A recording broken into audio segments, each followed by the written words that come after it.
ഖുർആനിലെ ഒരു സൂറത്തിനെ സ്നേഹിച്ച നിനക്ക് സ്വർഗത്തിൽ പോകാം. അള്ളാഹു ഭാഗ്യം തരുമാറാകട്ടെ. സ്നേഹിക്കോ? ഖുർആനിൽ എത്ര സൂറത്തുണ്ട്? 114 സൂറത്തുണ്ട്. ആ 114 സൂറത്തിൽ 112ാമത്തെ സൂറത്ത് ഏതാ? വെടി കൊണ്ടതുപോലെ ഇരിക്കണം നോക്കിയേ. എന്റെ പൊന്നാര കാക്ക, ആകെ 114 ഉള്ളൂ.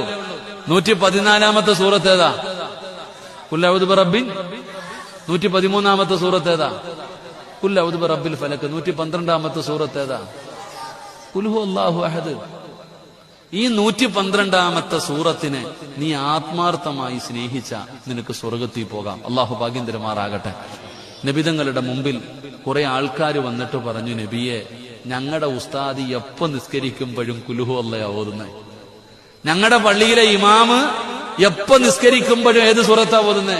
ഈ ചങ്ങാതി കുൽഹു അല്ല മാത്രമേ ഓതണുള്ളൂ, വേറെ വലിയ സൂറത്തൊന്നും ഓതുന്നില്ല. പരാതി നമ്മുടെ ഉസ്താദിനെ കുറിച്ച് പരാതി, ഉസ്താദ് വലുതാ ഓതുന്ന, ചെറുത് ഓതുന്നില്ല. നേരെ തിരിച്ചാ. ഉസ്താദ് വലിയ സൂറത്ത്, ഉസ്താദ് എന്തോ അല്ല ഹത്ത ഓതുന്നാ ചിന്തിക്കുന്നത് എപ്പോ നിസ്കരിച്ചോണ്ടിരിക്കുമ്പോ.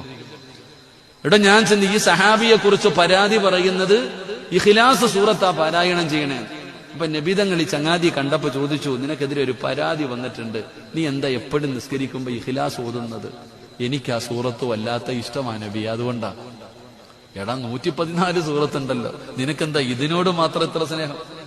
എത്രയോ സൂറത്ത് ഖുർആനിലുണ്ട്, ഏത് വേണമെങ്കിലും ഓതാല്ലോ. നീ എന്തുകൊണ്ടാണ് ഇത് മാത്രം പാരായണം ചെയ്യുന്നത്?